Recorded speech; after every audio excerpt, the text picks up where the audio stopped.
Welcome to Boston Public School. NCERT science class 8 chapter first crop production and management को discuss करने जा रहे हैं। यहाँ पे हम देखेंगे कि क्रॉप क्या है, क्रॉप को हम प्रोड्यूस कैसे करते हैं, क्रॉप हमारे लिए क्यों जरूरी है और अगर हम इसको प्रोड्यूस करते हैं तो हम इसको मैनेज कैसे कर सकते हैं। आज का नया chapter first crop production and management. Crop production और मैनेजमेंट की अगर हम बात करें तो हम इसके लिए कहां से समझेंगे इस चीज को। हम ये समझेंगे 10,000 बीसी के समय को।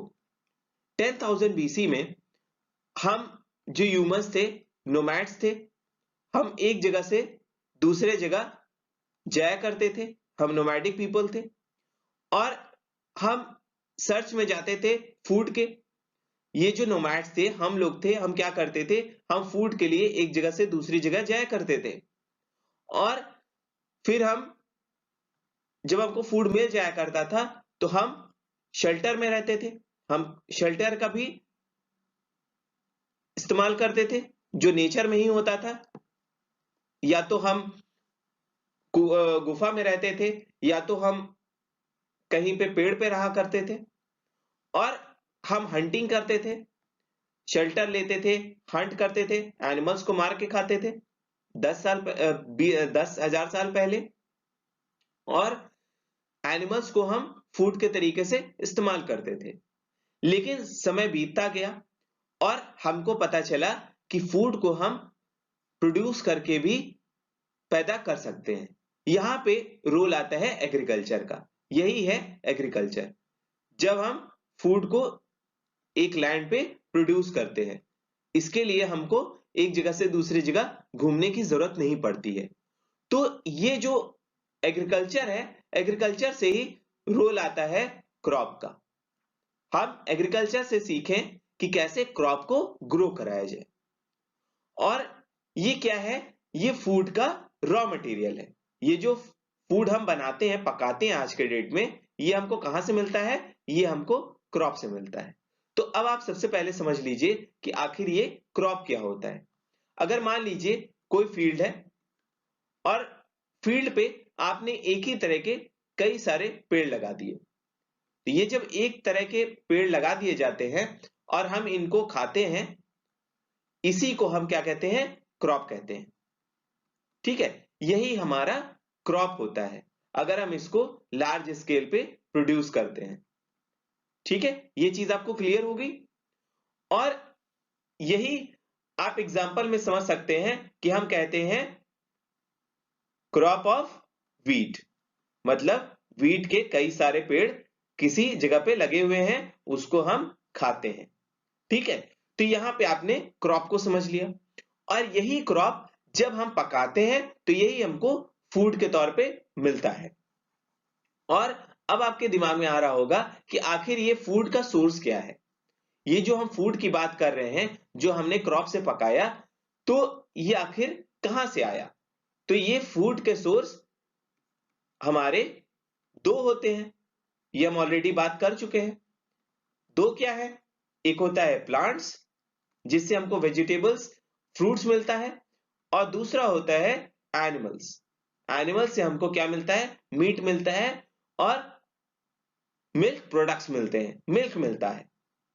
और अब आपको दिमाग में आ रहा होगा कि आखिर ये जो फूड हम खा रहे हैं ये हमारे किस काम का है। तो ये हमको डायरेक्टली क्या देता है, हमको एनर्जी देता है। और एनर्जी क्यों देता है, ये हमको डिफरेंट फंक्शंस करने के लिए देता है जो हमारी बॉडी करती है। जैसे कि हमारी बॉडी क्या करती है, डाइजेशन करती है, खाने को पचाती है सॉरी, और क्या करती है, रेस्पिरेशन करता है हमारा बॉडी, रेस्पायर करता है, सांस लेते हैं हम लोग। ये हमको एनर्जी कहां से मिलती है, ये फूड से मिलती है। और हमारी बॉडी एक्सक्रेशन करती है, एक्सक्रिएशन करती है। ये क्या है, जो वेस्ट प्रोडक्ट हमारी बॉडी निकालती है वो भी इसी एनर्जी से होता है। ठीक है, तो ये आपको क्लियर हो गया। डाइजेशन, रेस्पिरेशन, एक्सक्रीशन और भी जो फंक्शंस हैं, जैसे हम हाथ उठा रहे हैं, हाथ रख रहे हैं, मैं लिख रहा हूं, ये सब कहां से आ रहा है? जो हमने फूड खाया उसी से ये एनर्जी आ रही है। अब अगर आप फूड की बात कर रहे हैं तो हमारा इस समय सबसे बड़ा इशू है गरीबी का। और ये गरीबी क्यों आ रही है? क्योंकि हम बहुत तेजी से बढ़ रहे हैं, हमारा पॉपुलेशन बहुत तेजी से बढ़ रहा है, आप ये जानते हैं।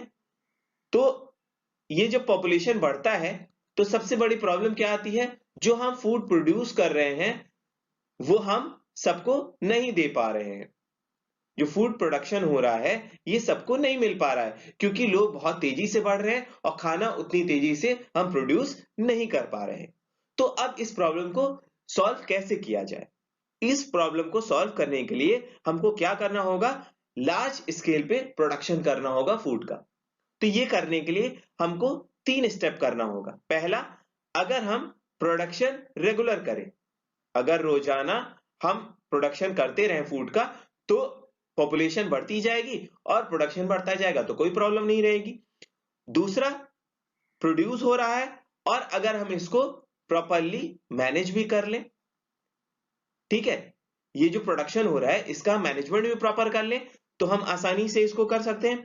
और मैनेज भी अगर हम कर ले रहे हैं तो हम अच्छे से इसको डिस्ट्रीब्यूट करा दे, हर किसी को ये मिल जाए, तब तो फायदा है प्रोड्यूस करने का। तो ये सब चीजें अगर हम फॉलो करते हैं तो हम आसानी से इस प्रॉब्लम को सॉल्व कर सकते हैं। तो यहां पे आपने समझा कि फूड प्रोड्यूस कैसे हो रहा है, क्रॉप क्या है, और इसको हम अब एक एक स्टेप करेंगे और समझेंगे कि कैसे ये होगा। लेकिन उससे पहले हमको समझना होगा कि क्रॉप कितने टाइप के हैं। तो क्रॉप, अब इसको हम देखते हैं बहुत अच्छे से और समझने की कोशिश करते हैं। तो क्रॉप की अगर हम बात करें तो क्रॉप कितने टाइप के हैं, क्रॉप्स के टाइप क्या है? तो क्रॉप्स के टाइप अगर आप बात कर रहे हैं तो ये किस बेस पे डिवाइड किए जाए, ये सबसे बड़ा इशू है। तो ये हम सीजन के बेस पे डिवाइड करेंगे। तो हम यहां पे 2 क्रॉप को डिवाइड कर रहे हैं, एक है खरीफ क्रॉप और दूसरा है रबी क्रॉप। ठीक है, खरीफ क्रॉप कब लगाए जाएंगे, कब उसको ग्रो करने के लिए लगाया जाएगा? ये रेनी सीजन में लगाया जाएगा, क्योंकि जो खरीफ क्रॉप है इसको बहुत ज्यादा पानी चाहिए होता है, वाटर अवेलेबिलिटी बहुत ज्यादा होती है इसके लिए। तो इसीलिए सबसे अच्छा समय होता है रेनी सीजन का। रेनी सीजन में हम इसको अगर उगाएंगे तो नेचुरली हमको पानी मिलने लगेगा। और रेनी सीजन का टाइम क्या होता है? जून से सितंबर।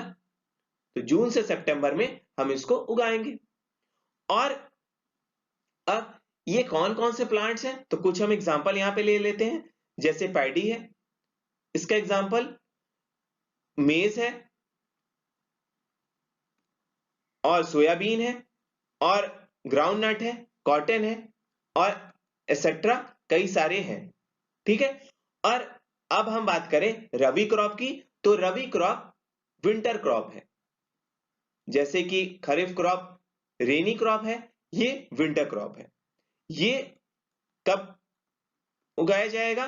ये उगाया जाएगा अक्टूबर से मार्च के बीच में। ठीक है, और इसके एग्जाम्पल हैं व्हीट, ग्राम और पीनट है, मस्टर्ड है, लीन सीड है और भी कई सारे हैं। लेकिन यहां पे 2 सीजन की बात हो गई, रेनी सीजन की और विंटर सीजन की।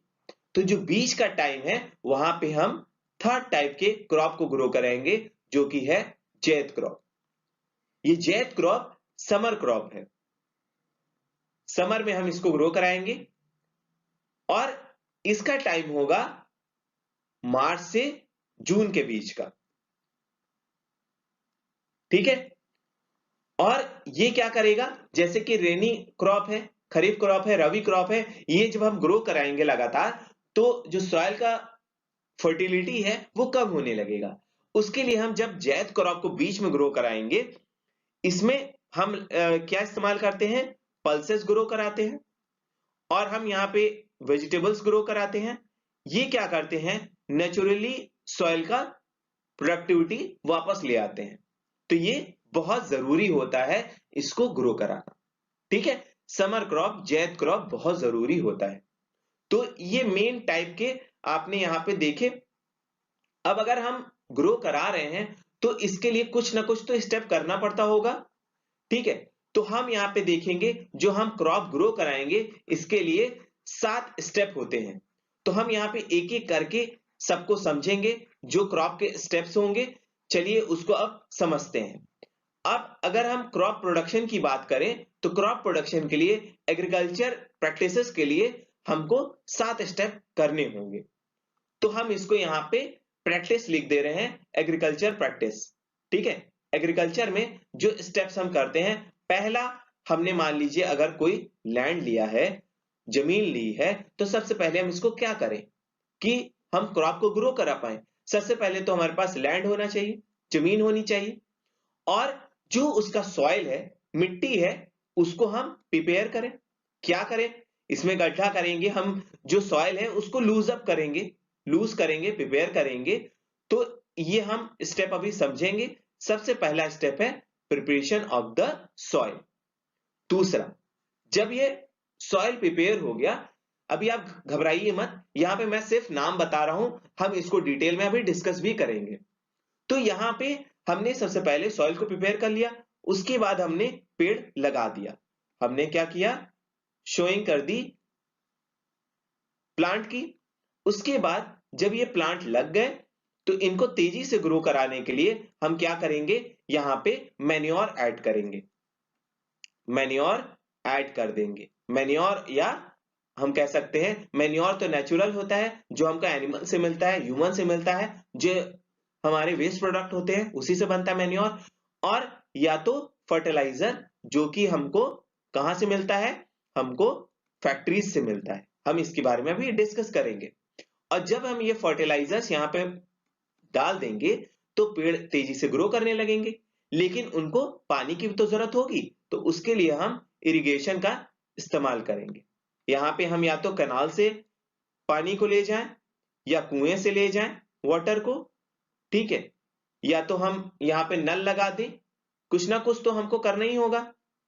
ठीक है, टैप लगा दिया हमने तो यहाँ पे पानी आ रहा है, लेकिन अगर मान लीजिए ये सब नहीं है तो हमको मोटर लगा के यहाँ पे पानी को खींचना होगा, कुआं बना के या किसी भी तरीके से। तो इसको हम इरिगेशन कहते हैं।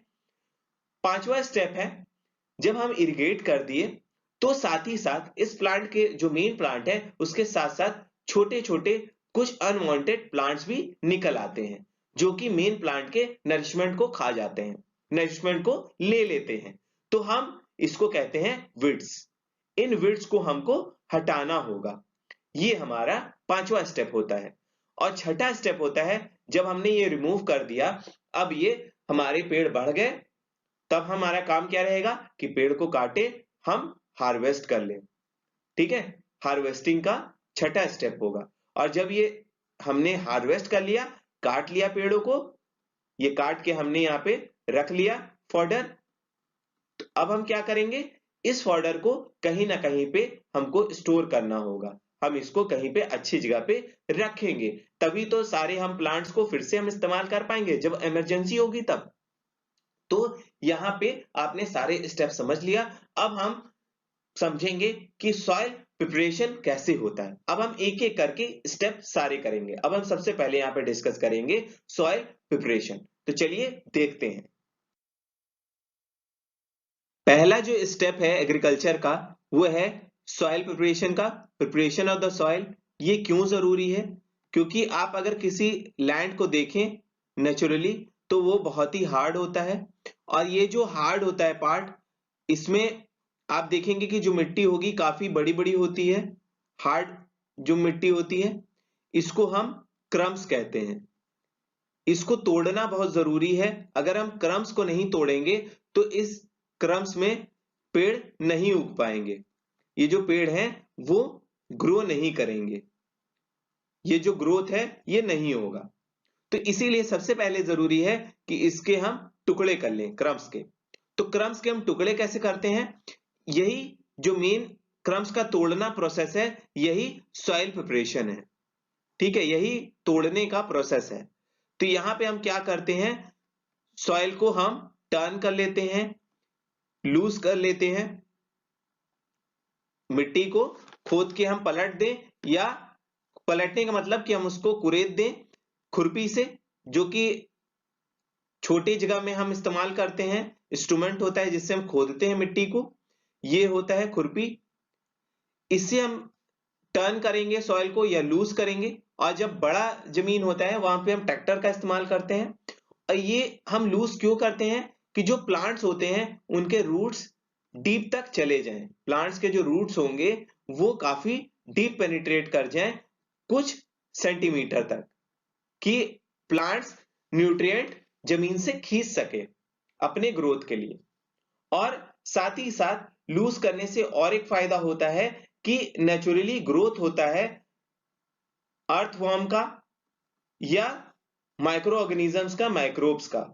यहां पे मैं अर्थवर्म लिख दे रहा हूं, ये माइक्रो ऑर्गेनिजम्स हैं। ठीक है, ये अर्थवर्म क्या करेगा, ये फर्दर तोड़ेगा जमीन को, फर्दर टर्न करेगा।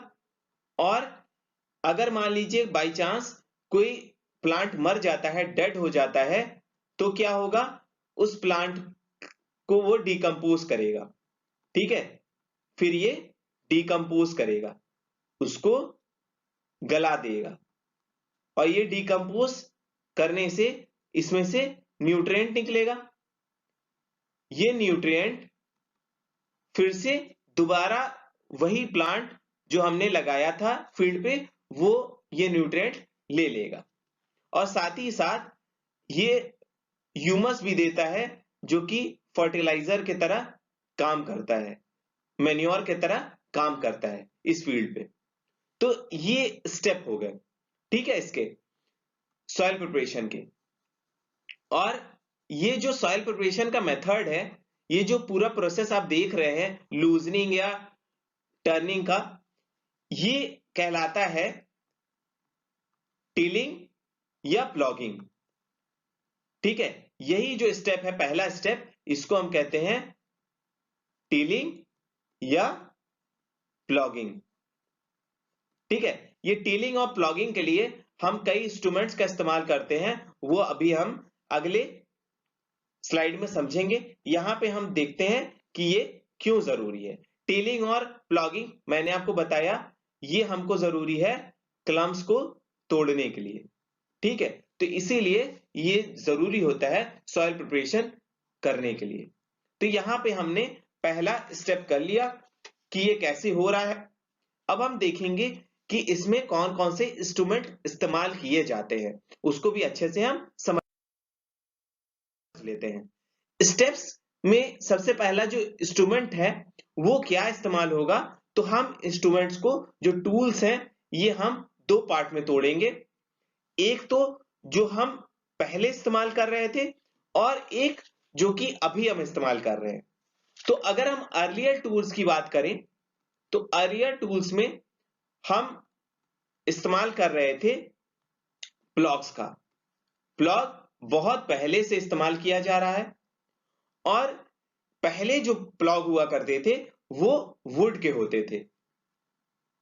ठीक है, और अब आज प्रेजेंटली अगर हम देखें, प्रेजेंट टाइम में ये आयरन के होते हैं। ठीक है, ये आयरन के इस्तेमाल हो रहे हैं, ये आप याद रखिएगा, ये प्रेजेंट टाइम है। और एंशिएंट या पुराने समय में, अर्लियर टाइम में, ये क्या काम में आता था प्लॉग, ये टिलिंग के काम में आता था, फर्टिलाइजर ऐड करने के लिए आता था काम में, या हम वीड्स को रिमूव करें या सॉइल को हम कुरेदें, ये सारे काम प्लॉग ही किया करते थे। ठीक है, और प्लॉग देखने में कैसा था, तो ये देखिए यहां पे पिक्चर बना हुआ है प्लॉग का, ये रहा। ठीक है, तो प्लॉग में ये जो पार्ट है, ठीक है, ये जो फ्रंट का पार्ट है, ये जो आप देख पा रहे हैं यहां पे, ये कहलाता है प्लॉग शायर। ठीक है, इसको हम क्या कहेंगे, प्लॉग शायर। ठीक है, प्लॉग शायर ये पहला पार्ट है। और इसमें जो ये रॉड लगा हुआ है, दूसरा पार्ट, इसको हम कहेंगे प्लॉग शैफ्ट, इसको कहेंगे प्लॉग शैफ्ट। ठीक है, ये रॉड होती है, ये ज्यादातर किसकी होती है, ये वुडन होती है। ठीक है, ये लॉन्ग वुड होती है, ये लकड़ी की होती है। ठीक है, और यही लकड़ी का जो ये एंड पार्ट है, यहां पे देखिए, ठीक है, यहीं पे ऐसे हॉरिजॉन्टली लकड़ी लगाई जाती है जिसको हम बीम कहते हैं। ठीक है, यही बीम में यहां पे जानवरों को फंसाया जाता है। ये देखिए, जैसे यहां पे हमने जानवर को लगा रखा है, यहां पे बैलों को लगा रखा है, यही खींचेंगे और यहां पे प्लॉगिंग होगी। ये देखिए, यहां पे प्लॉगिंग हो रही है, यहाँ पे गड्ढे हो रहे हैं मिट्टी में। ठीक है, ये गड्ढे आपको नजर आ रहे हैं। तो यहाँ पे आपने ये समझा। और ये जो प्लॉग शायर है, ये किस शेप का होता है, प्लॉग शायर आपको देखिए यहाँ पे दिख रहा है ट्रायंगुलर शेप का है, तो ये होता है ट्रायंगुलर शेप का। ठीक है, ये आपको बिल्कुल क्लियर हो गया, ये ट्रायंगुलर शेप का होता है। और ये मेनली किसका होगा, ये आयरन का बना होगा। जैसे हमने रॉड को देखा था, ये वुड का होता था, और ये जो ट्रायंगुलर शेप है, ये आयरन का होता है। तो यहाँ पे आपने ये चीजें समझी कि प्लॉग शायर का स्ट्रक्चर कैसा होता है। अब दूसरा जो सबसे इंपॉर्टेंट यहाँ पे इंस्ट्रूमेंट है, वो है होए। अब होए को हम समझेंगे। यहाँ पे हमने प्लॉग को समझ लिया है, पहला इंस्ट्रूमेंट हमारा था प्लॉग, यहाँ पे हमने प्लॉग को समझ लिया। अब अगर हम दूसरे इंस्ट्रूमेंट की बात करें होए की, यहां पे क्या था, यहां पे अब इसका क्या हम क्या था, ये हमेशा जो मिट्टी है उसको लूज करने के लिए इस्तेमाल किया जाता है। ठीक है, सॉइल को हम क्या करेंगे, लूज करने के लिए हम इसका इस्तेमाल करेंगे, या हम वीड को रिमूव करने के लिए हम इसका इस्तेमाल करेंगे। और ये देखने में कैसा होगा, यहां पे देखिए, ये जो रॉड है, यहां पे ये देखिए, ये जो आपको रॉड नजर आ रहा है, ये ज्यादातर आयरन का ही होगा। ठीक है, ये आयरन के मटेरियल का होता है। और ये आयरन अगर ना हो तो ये वुड का भी हो सकता है। ठीक है, और यहां पे आपको ये नजर आ रहा है, ये देखिए, ये जो पार्ट है, ये इसका ब्लेड है, ब्लेड से हम मिट्टी को कुरे देंगे। और ये जो ब्लेड होगा, ये मेनली आयरन का होगा। ठीक है, यहां पे आपको मैं मटेरियल बताता जा रहा हूं कि आप आसानी से इसको समझ पाए कि कैसे काम होता है। और ये जो आयरन ब्लेड है, ये बहुत ही स्ट्रांग होता है, क्योंकि ये मिट्टी को खोदेगा और मिट्टी में क्रम्स होंगे, वो काफी स्ट्रांग होते हैं। ठीक है, और ये काफी स्ट्रांग के साथ साथ ये काफी ब्रॉड भी होता है, ये काफी चौड़ा भी होता है, कि ये काफी ज्यादा जगह को एक साथ ये कुरेद सके। ठीक है, और इसमें यहां पे देखिए, ये हैंडल लगा हुआ है, ये हैंडल है। ठीक है, और यहां पे ग्रिप बनी हुई है ऊपर में, जिससे पकड़ा जाएगा, हम उसको आसानी से पकड़ सकेंगे। ठीक है, और यहां पे देखिए, वैसे ही रॉड में यहां पे हॉरिजॉन्टल बीम लगी हुई है, यहीं पे जानवरों को लगाया जाएगा। ठीक है, जानवरों को यहां पे लगाया जाएगा। तो यहां पे आप देख पा रहे हैं कि किस तरीके से एनिमल्स यहां पे लगा के इसको खींचा जाएगा, इस इंस्ट्रूमेंट को, होय को। ठीक है, और इसके अलावा जो हमारा तीसरा इंस्ट्रूमेंट है, वो है कल्टीवेटर। अब कल्टीवेटर जो है, ये मेनली, ये देखिए यहां पे लगा हुआ है कल्टीवेटर, ये ट्रैक्टर के पीछे ये कल्टीवेटर लगा हुआ है। यहां पे इसको ट्रैक्टर खींचेगा कल्टीवेटर को, और यहां पे ये खींचने से क्या होगा, ये लूज कर देगा जमीन को, और ये कल्टीवेटर हमारे काम को आसान करेगा, हमारे लेबर को कम करेगा और ये हमारे टाइम को बचाएगा। ठीक है, तो यहां पे आपने ये चीजें समझी कि किस तरीके से ये हम प्रिपेयर कर रहे हैं। और यहां पे अब हम बात करेंगे, अभी हमने सॉइल प्रिपरेशन को समझा, कैसे कैसे हम इंस्ट्रूमेंट्स का इस्तेमाल कर रहे हैं। अब हम बात करेंगे पेड़ लगाने की। अब हम नेक्स्ट स्लाइड में पेड़ लगाने की बात को समझते हैं, कैसे हम पेड़ को लगाएंगे। प्रिपरेशन ऑफ द सॉइल के बाद अगला स्टेप है शोइंग का। जो शोइंग है, इसमें हम पेड़ को लगाते हैं, इनप्लांट करते हैं, और प्लांट लगाने से पहले हम सीड्स का सिलेक्शन करते हैं। अब सीड का सिलेक्शन कैसे होगा? सीड का हम सिलेक्शन इसलिए करते हैं क्योंकि अच्छे सीड ही हम लगाएं। तो अच्छे सीड को लगाने के लिए हम कोई बीकर ले लेंगे, ठीक है, इसको हम पानी से भर देंगे और सीड्स को हम उसमें डुबो देंगे।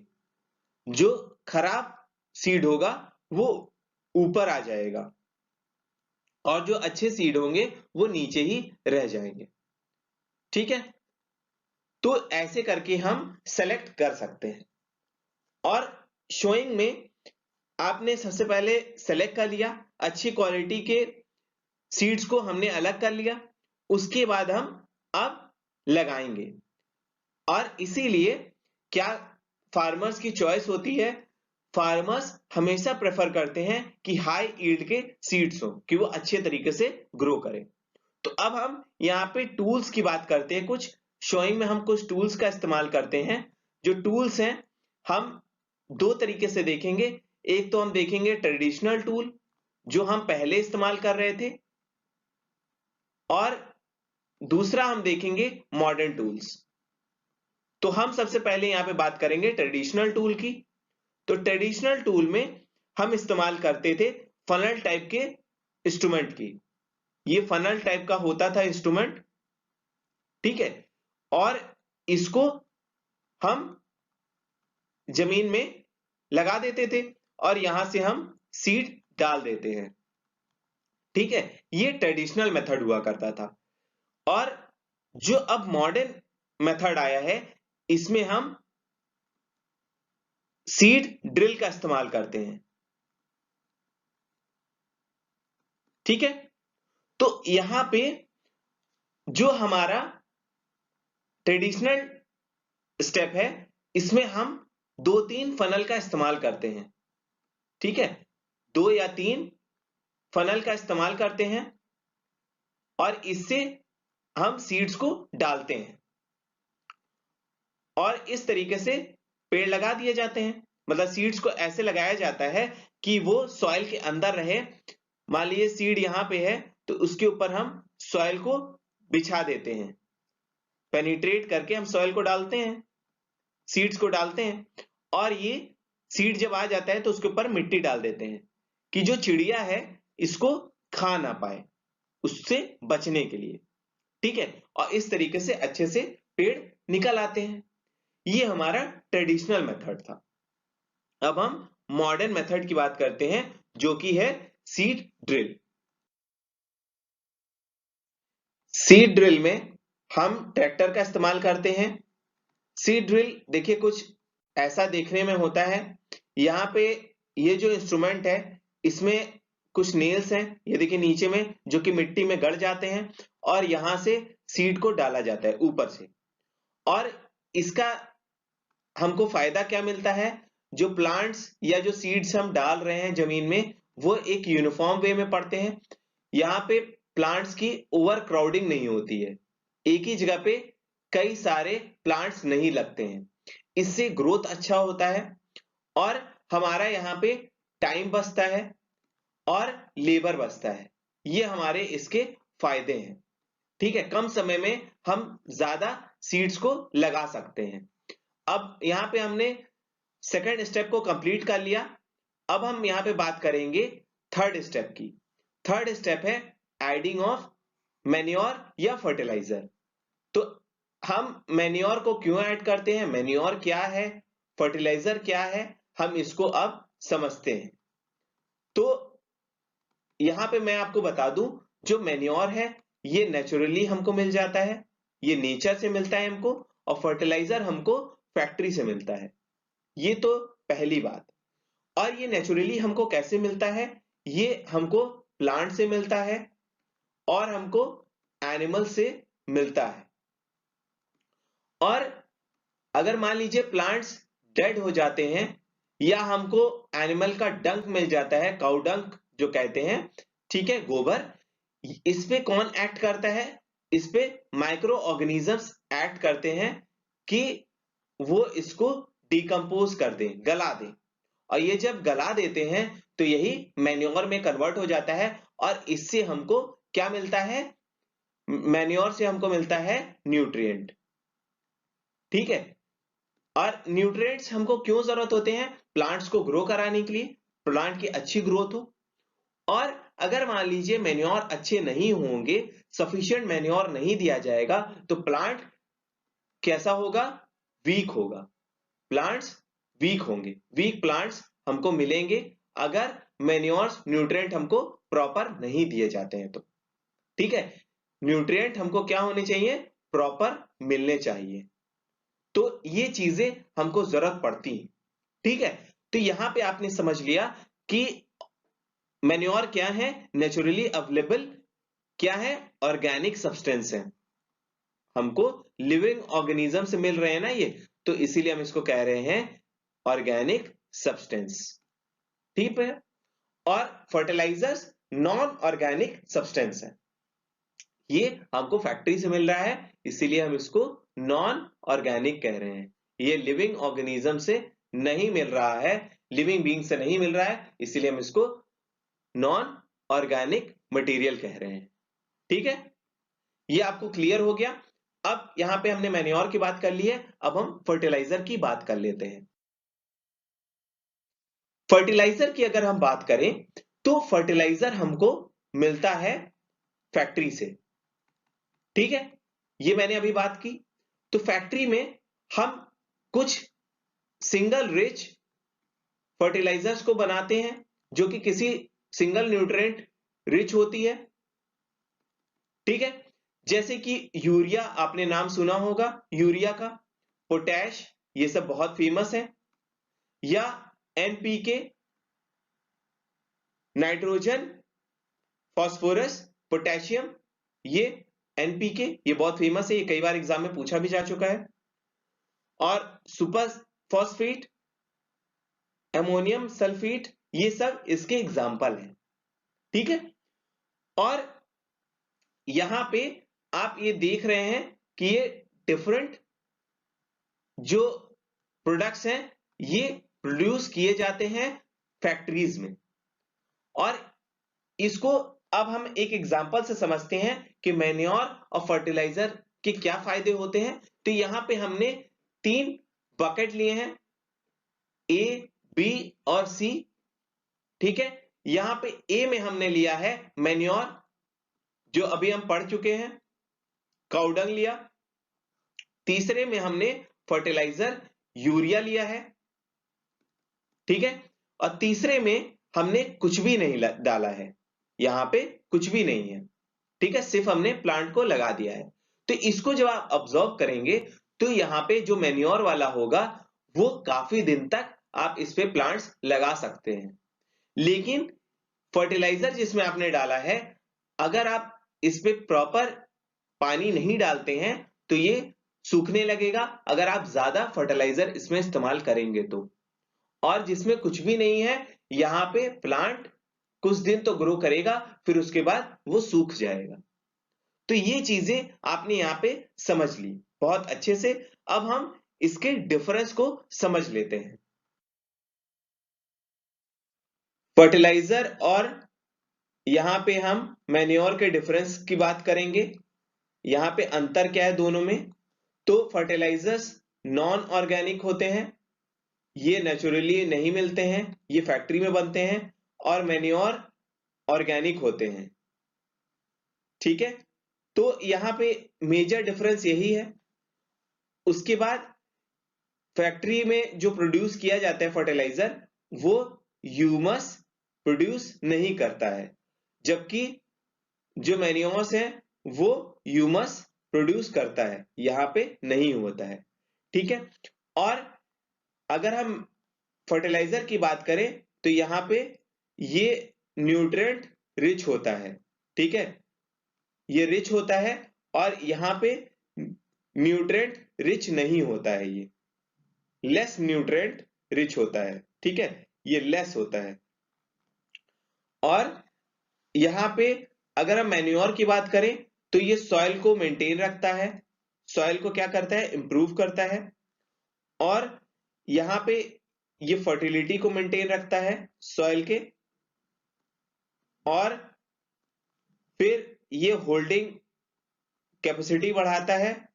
होल्डिंग कैपेसिटी किसकी बढ़ाता है, वाटर होल्डिंग कैपेसिटी बढ़ाता है। ठीक है, और जो सॉइल में पोर्स होते हैं इसमें ये गैस को एक्सचेंज भी करा देता है। ठीक है मैन्योर्स। अब अगर आप फर्टिलाइजर की बात करें तो फर्टिलाइजर क्या है, एक तो ये केमिकल है। ठीक है, ये केमिकली बनाए जाते हैं और ये पर्टिकुलर न्यूट्रिएंट रिच होते हैं, मैंने आपको बता दिया। और अगर हम इसको यूज करते हैं तो ये वाटर को पोल्यूट भी करता है, और अगर हम इसका एक्सेस इस्तेमाल कर लें तो ये क्या करेगा, एक्सेस इस्तेमाल अगर होगा तो ये सॉइल को लेस फर्टाइल कर देगा। ठीक है, फर्टिलिटी को ये खो देगा। ठीक है, तो ये सब चीजें हैं जो कि आपको यहां पे जाननी थी इनके डिफरेंस में। अब हम बात करेंगे चौथे स्टेप की एग्रीकल्चर में, वो है इरिगेशन। अब इरिगेशन क्यों जरूरी है? सबसे पहली बात कि इरिगेशन हमारे लिए इसलिए जरूरी है क्योंकि अगर प्लांट को हमने टाइम टू टाइम वाटर नहीं दिया तो प्लांट अच्छे से ग्रो नहीं करेगा। तो हम इसको अब स्टेप बाय स्टेप समझते हैं। चौथे स्टेप को, वह है इरिगेशन। इरिगेशन हमको जरूरी है क्योंकि अगर हम प्रॉपर वाटर देंगे तो फ्लावर प्लांट बहुत अच्छे से ग्रो करेगा। और एक बात, जो प्लांट है उसमें 90% वाटर है, तो आप समझिए कितना ज्यादा पानी चाहिए। और साथ ही साथ अगर हम अपनी बात करें और हम प्लांट की बात करें या हम एनिमल की बात करें, ठीक है, इनको पानी की जरूरत पड़ती है। हम सबको पानी की जरूरत पड़ती है हमारे लाइफ के लिए, हमारे खुद के लाइफ के लिए बहुत जरूरी है वाटर। और प्लांट में आप जानते हैं रूट से पानी वो लेता है प्लांट, और ये क्यों लेता है, क्योंकि इसके प्लांट के पार्ट्स के लिए बहुत जरूरी होता है वाटर, उसके ग्रोथ के लिए, अपने ग्रोथ के लिए। और सीड्स में वाटर जरूरी होता है क्योंकि वो जर्मिनेट कर पाए, वो फिर से अपने जैसा एक प्लांट तैयार कर पाए। ठीक है, और ड्राई कंडीशन में जर्मिनेशन नहीं हो सकता है। ठीक है, और वाटर होने से और फायदे होते हैं कि अगर वाटर होगा तो प्लांट, चाहे वो फ्रॉस्ट का कंडीशन हो, बहुत ठंडे के कंडीशन हो, तब भी प्लांट खड़ा हो सकता है, जिंदा रह सकता है, या हॉट कंडीशन हो, गर्म हवा चल रही हो, तब भी प्लांट जिंदा रह सकता है अगर उसमें अच्छा खासा पानी हो तो अब हम देखते हैं जो ये इरिगेशन है, इरिगेशन के एक्चुअल सोर्सेस क्या है। तो अगर हम सोर्सेस की बात करें इरिगेशन के, तो सोर्सेस बहुत सारे हैं। इसमें सबसे पहला तो हम बात करते हैं वेल का, कुएं से हमको पानी मिलता है जो कि हम प्लांट को देते हैं। ट्यूबवेल से हमको मिलता है जो हम मोटर से देते हैं। और पॉन्ड से हमको मिलता है जो हमको नेचुरली मिल रहा है। लेक से मिलता है पानी जो कि नेचुरली हमको मिल रहा है। और रिवर से मिलता है जो हमको नेचुरली मिल रहा है। और हमको डैम से मिलता है, वो हमको नेचुरली मिल रहा है। कैनाल से मिल रहा है, यहाँ पे हमको ये सब नेचुरली मिल रहे हैं। डैम और कैनाल हम बना भी सकते हैं और नेचुरली भी अवेलेबल होता है। अब यहाँ पे हम देखेंगे आगे चल के कि कौन कौन से मेथड हम इस्तेमाल कर रहे हैं इरिगेशन के। तो मॉडर्न भी मेथड है और ट्रेडिशनल मेथड भी हैं। तो पहले हम ट्रेडिशनल मेथड को डिस्कस करते हैं। तो ट्रेडिशनल मेथड की अगर हम बात करें तो ट्रेडिशनल मेथड में कई सारे हैं इरिगेशन के मेथड्स। तो ट्रेडिशनल जो मेथड है इसमें क्या फायदा है, तो ये चीपर था, ठीक है, और लेकिन इसके नुकसान क्या था, ये लेस इफेक्टिव था, ठीक है, एफिशिएंट ये कम था। तो ये इसका फायदा हो गया, चीपर था, और ये इसका नुकसान हो गया, नुकसान मैंने क्रॉस कर दिया है। तो अब हम बात करेंगे ट्रेडिशनल मेथड की। तो यहाँ पे जो वेरियस मेथड्स यूज किए जा रहे हैं हम उन पे डिस्कशन करते हैं। तो पहला जो मेथड है वो है मोट। तो मोट को हम कहते हैं पुली सिस्टम। पुली सिस्टम हम इसको क्यों कह रहे हैं, क्योंकि हम इसमें पुली का इस्तेमाल कर रहे हैं। तो ये देखिए यहां पे हम पुली का इस्तेमाल कर रहे हैं, यहां पे हम रस्सी से खींच रहे हैं, ये हमारा पुली है, यहाँ पे पानी को खींचा जा रहा है कुएं से रस्सी से, और यहाँ पे ये आदमी पानी डाल रहा है अपने फील्ड में। दूसरा मेथड है चेन पंप मेथड। जो पंप है उससे चेन को घुमाया जा रहा है और पानी निकल रहा है, ये देखिए यहाँ पे चेन पंप मेथड, और यहां से पानी आगे जा रहा है। और तीसरा मेथड है ढकली मेथड। जो ये ढकली मेथड है इसमें भारी किसी सामान को बांध दिया जाता है लकड़ी में और उसको बाल्टी से जोड़ दिया जाता है रस्सी से, और इससे खींचा जाता है, ठीक है, ऐसे पानी बाहर आ जाता है और पानी को फील्ड में डिस्ट्रीब्यूट कर दिया जाता है। चौथा मेथड है वो है राहत मेथड। राहत में हम क्या करते हैं, राहत में हम राहत को लिवर सिस्टम भी कहते हैं। लिवर सिस्टम में हम क्या कर रहे हैं, हम यहां पे देखिए एक डंडे से एनिमल को बांध दे रहे हैं और उसको घुमा रहे हैं। उससे क्या हो रहा है, यहां पे जो बाल्टी बंधी हुई है इस व्हील में वो घूम रही है, ठीक है। जैसे जैसे यहाँ पे एनिमल घूमेगा वैसे वैसे यहाँ पे ढेकली घूमेगी और पानी बाहर निकलता जाएगा, ठीक है। ढेकली कह रहा हूं, सॉरी, वो पहले था। यहाँ पे बाल्टी बंधी हुई है, वो अपने आप ये चक्का घुमा रहा है, ये राहत मेथड है, ठीक है, लीवर मेथड। इस तरीके से आपको ये क्लियर हो गया। अब हम मॉडर्न मेथड में देखेंगे और कौन कौन से मेथड है, दो मॉडर्न मेथड है वो अभी हम डिस्कस करेंगे। जो ट्रेडिशनल मेथड हुआ करते थे उसमें वाटर बहुत वेस्ट होता था। तो मॉडर्न मेथड में सबसे पहला हमारा था स्प्रिंकलर मेथड, स्प्रिंकलर सिस्टम। तो इसमें आप देखेंगे कि क्या होगा, हम मोटर से पानी को खींचेंगे, ये देखिए मोटर है, यहां से पानी को खींच के हम पाइप के द्वारा इसको भेजेंगे फील्ड पर, और यहां पे आप देखेंगे ऊपर में रोटेटर्स लगे होंगे छोटे छोटे, और ये पूरे फील्ड में पानी को फेंकेंगे, ठीक है, ऐसे ऐसे छीटेंगे। तो ये जो रोटेटर हैं ऊपर में, ये आपका क्या करेंगे, बहुत ज्यादा पानी बचाएंगे, और जितना पानी चाहिए होगा उतना आसानी से मिल जाएगा। और यहाँ पे ये कहां पे इस्तेमाल आप कर सकते हैं, जहां पे अनइवन लैंड है, ठीक है, अनइवन लैंड है वहां पे ये बहुत अच्छा रहता है मेथड, और ये पानी को बर्बाद नहीं होने देता है ये मेथड। तो यहां पे आप देख रहे हैं कि पूरे फील्ड में ये रोटेटर्स लगे हुए हैं छोटे छोटे, ठीक है, और ये जो नोजल्स है ये पूरे पानी को फेंकते हैं। और इसी में दूसरा मेथड है, ये है ड्रिप मेथड, ड्रिप सिस्टम, ठीक है। ड्रिप सिस्टम में क्या होता है, ड्रिप सिस्टम में हम देखते हैं कि मोटर से पानी को खींचा जाता है जैसे उस पहले वाले में खींचा जाता है, और यहाँ पे पानी को भेजा जाता है पाइप के द्वारा। यहाँ पे सीधे जड़ों पे ही, रूट्स पे ही क्या करते हैं, पानी देते हैं, ठीक है, रूट्स पे ही वाटर को दिया जाता है। तो इसमें और भी कम पानी बर्बाद होता है, और ये मेनली बून है डेजर्ट्स के लिए। डेजर्ट में क्योंकि पानी बहुत कम है और यहाँ पे सीधे जड़ों तक अगर पानी चला जाएगा तो पानी बहुत कम वेस्ट होगा। ठीक है, तो जहां पे पानी अवेलेबल नहीं है वहां पे ये दोनों बहुत अच्छे रहते हैं। और ड्रिप मेथड तो बहुत ही बेस्ट होता है डेजर्ट्स के लिए। पांचवा स्टेप है protection from the weeds.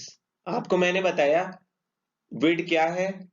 Weeds unwanted plants हैं जो कि मेन प्लांट से कंपीट करने लगते हैं न्यूट्रिएंट को पाने के लिए, तो इनको हटाना बहुत जरूरी हो जाता है।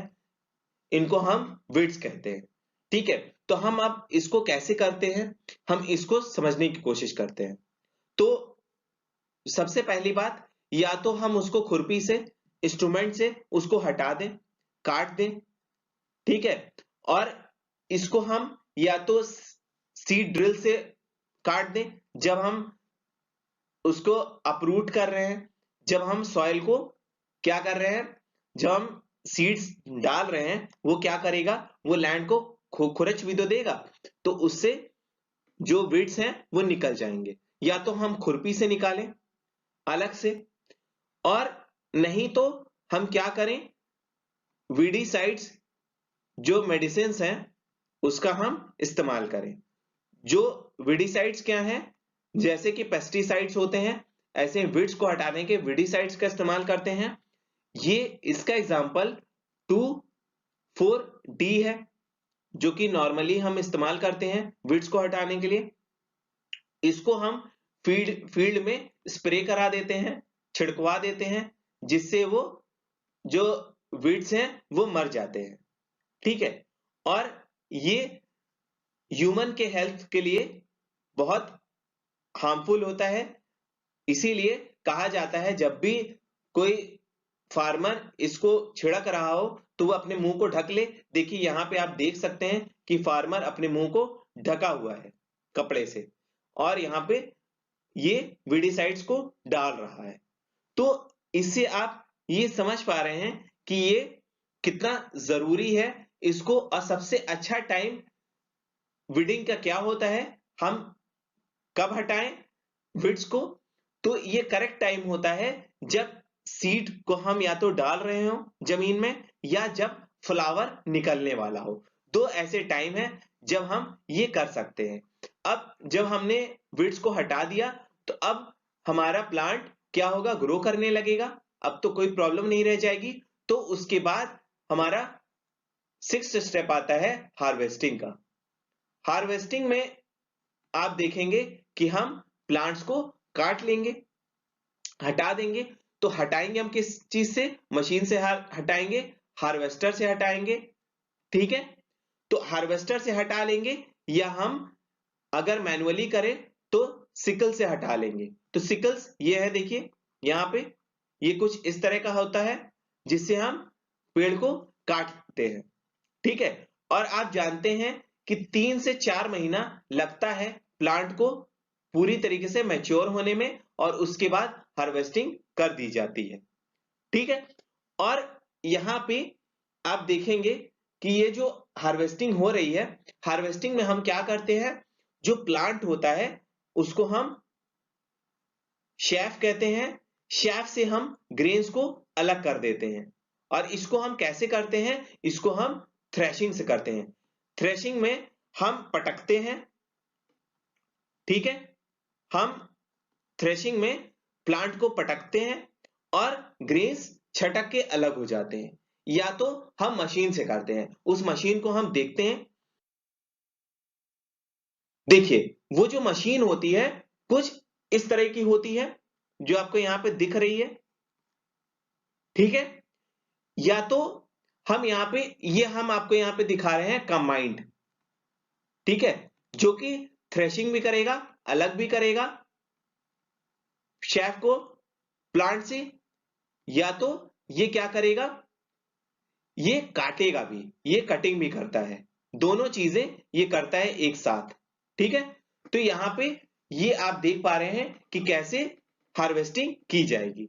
तो हार्वेस्टिंग के कई हमारे फेस्टिवल्स भी हैं जो कि बहुत फेमस है, क्योंकि 3-4 महीने के कड़े मेहनत के बाद एक प्लांट तैयार होता है तो पूरे इंडिया में इसके लिए फेस्टिवल्स मनाए जाते हैं। तो अगर फेस्टिवल्स की मेन फेस्टिवल्स की बात की जाए तो सबसे फेमस हमारा है पोंगल। पोंगल जो कि तमिलनाडु में होता है, जब हार्वेस्टिंग होती है उस समय ये मनाया जाता है। और बैसाखी, ये हमारा बैसाखी की अगर हम बात करें तो ये पंजाब में होता है। ये काल बैसाखी की बात नहीं हो रही है जो कि वेस्ट बंगाल में होता है, ये बैसाखी की बात है जो कि पंजाब में मनाया जाता है। ये भी हार्वेस्टिंग के समय होता है। होली, दीपावली, ठीक है, बिहू जो कि आसाम में होता है। ये आप कुछ फेस्टिवल्स हैं जो कि आप याद रखें, हार्वेस्टिंग में होते हैं। ये बहुत ही इंपॉर्टेंट आपके एग्जाम पॉइंट ऑफ व्यू से, इसीलिए कभी भी पूछा जा सकता है इसको।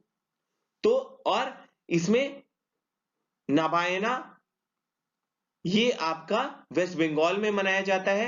ये भी हार्वेस्टिंग के समय ही होता है। ठीक है, वेस्ट बंगाल या तो बांग्लादेश में इसको मनाया जाता है। ठीक है, तो यहां पे आपने ये समझा कि कैसे हम हार्वेस्टिंग कर रहे हैं। या तो आप जब छोटी जगह में आप देखेंगे, यहां पे विनोइंग भी होती है। विनोइंग में आपको मैंने पहले ही पढ़ा दिया है विनोइंग के बारे में। अगर आपने नहीं पढ़ा है तो आप 6th क्लास में आप जाके प्लीज देख ले विनोइंग, और कई हमने मेथड्स आपको पढ़ा दिया है ऑलरेडी, इसलिए मैं नहीं बता रहा हूं। अब हम बात कर रहे हैं स्टोरेज की। तो अब फाइनल स्टेप, 7th स्टेप आता है स्टोरिंग की। तो स्टोरिंग हमारे लिए क्यों जरूरी है, स्टोर करना क्यों जरूरी है? तो सबसे पहली बात, अगर आपको क्रॉप को ज्यादा दिन के लिए रखना है, लॉन्ग टाइम के लिए रखना है, तो आपको खतरा हो जाता है इंसेक्ट्स का। सबसे पहली बात, ठीक है, सबसे पहले खतरा होगा इंसेक्ट्स का। इंसेक्ट्स आपके प्लांट्स को नुकसान पहुंचा सकते हैं, या तो रैट से, चूहे आपको नुकसान पहुंचा सकते हैं आपके, या माइक्रो ऑर्गेनिजम्स नुकसान पहुंचा सकते हैं। ठीक है, या तो मॉइस्चर हो जाए, गीला हो जाए, अगर आपने बाहर छोड़ दिया तो वो गीला भी हो सकता है। तो इन सब चीजों से आपको नुकसान पहुंच सकता है। इसीलिए फार्मर जूट के बैग इस्तेमाल करते हैं या मेटालिक बिन्स का इस्तेमाल करते हैं अगर छोटे फार्मर्स हैं। और अगर हम लार्जर स्केल की बात करें, लार्ज स्केल फार्मर हैं, जब लार्ज स्केल पे हम स्टोरेज करते हैं तो हम शिलो का इस्तेमाल करते हैं, शिलोज का। ठीक है, और हम इस्तेमाल करते हैं ग्रेनरी का, तो ग्रेनरी का भी हम इस्तेमाल करते हैं। ये सब चीजें हम देख पाते हैं कि हम कैसे इस्तेमाल कर रहे हैं, क्यों हम स्टोरेज कर रहे हैं। अभी हमने स्टोरेज की बात की, शिलोज की बात की, तो ये है शिलोज जहां पे बहुत सारे ग्रेन्स रखे जा सकते हैं एक साथ में। ग्रेनरी है ये, यहाँ पे भी बहुत सारे आप बोरे के बोरे यहाँ पे रख सकते हैं सामान को। और अगर हम घर की बात करें, घर में आखिर हम कैसे सामान को रखें, अभी तो हम फैक्ट्री की बात कर रहे हैं, तो यहाँ पे अगर हम नीम के पत्तों को ड्राई करा दें और फिर इसको हम रख दें खाने के साथ, तो हमारा खाना बच सकता है। ठीक है, और अब हम अगर बात करें, यहाँ पे अभी हम देख रहे थे कि एग्रीकल्चर में हम प्लांट्स को ग्रो करा रहे थे और उससे हम खाना तैयार कर रहे थे। अब हमको एनिमल से खाना कैसे मिलता है। ठीक है, अगर हम एनिमल्स की बात करें तो एनिमल्स से हम अगर कोस्टल इलाके में देखें तो हमको डायरेक्टली फिशेस मिल जाते हैं। फिशेस को हम लोग पकड़ लेते हैं जाल में, और इससे हमको कॉड लीवर मिलता है। कॉड लीवर रिच होता है विटामिन डी से। ठीक है, विटामिन डी कॉड लीवर में ज्यादा होता है। ठीक है, और अगर हम बात करें कि अगर हम घर में रखना चाहें जानवरों को, ठीक है, अपने इस्तेमाल के लिए, या हम फार्म्स में रखना चाहें, तो हम आखिर कैसे करें। तो हम एनिमल्स का फिर हमको क्या करना होगा, हमको ध्यान देना होगा, प्रॉपर हमको उनको फूड देना होगा, तब वो रह पाएंगे। ठीक है, दूसरा, हमको उनको अच्छे से शेल्टर देना होगा, वो अच्छे से रह पाए, और उनका हमको प्रॉपर केयर करना होगा कि उनको बीमारी ना लगे। ठीक है, और अगर यही चीज हम लार्ज स्केल पे करते हैं, ठीक है, एनिमल्स को अगर हम रखते हैं, तो इसी को हम एनिमल हस्बेंड्री भी कहते हैं। ठीक है, यही एनिमल हस्बेंड्री है। इसी में हमको क्या होगा, हम इनसे फूड भी पा सकते हैं। ठीक है, इनसे हम इस्तेमाल कर सकते हैं, अपने काम की चीजें हम इनसे एक्सट्रैक्ट कर सकते हैं और हम इसको बेच भी सकते हैं। ठीक है, जैसे मिल्क है, हमको मिल रहा है, मीट मिल रहा है, तो ये एनिमल हस्बेंड्री से हमको मिल रहा है।